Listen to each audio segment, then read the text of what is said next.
Okay mga idol, magandang tanghali o maghapon na. Tayo maglo-loading mga idol. Yan. Ganyan paglo-loading mga idol ha. Ako nakalihis para makita ko sa bandang unahan kung puno na ba. At saka makikita ko yung aking mga karga. At kung ako magdakot naman, yan, para mabilis mga idol. Okay. Tumungtong ako sa stockpile para kitang-kita yung ating pangarga.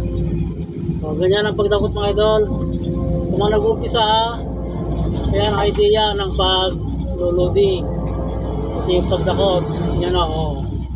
Sticking, bahagyang boom up, tapos saka natin close yung bucket. Hindi ka muna, huwag ka muna mag-close mga idol ha ng bucket ha, ganyan lang, stick in lang muna oh.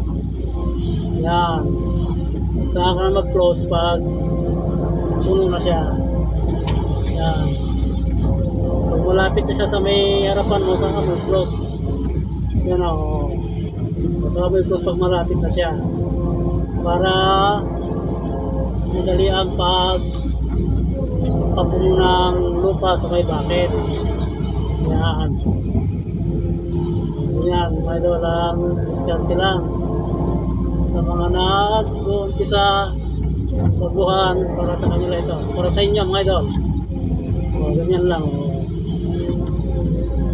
Yan ang tinuturo ko. Minsan ganito sa mga nagtitrade test, ito rin yung binabahagi rin to. Kailangan ganito rin ang kanilang pagpapatrade test yung pag-loading. Yan. Diba ang bilis? Okay.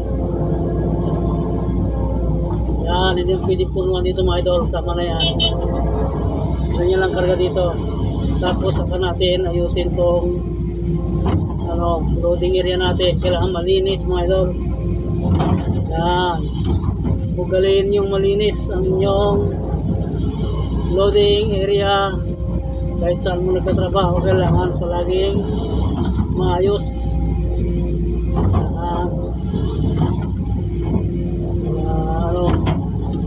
Magandang tignan.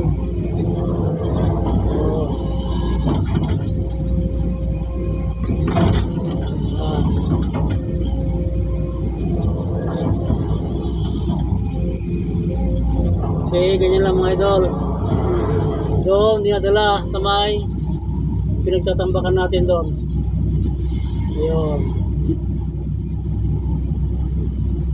Okay mga idol, God bless sa ating lahat.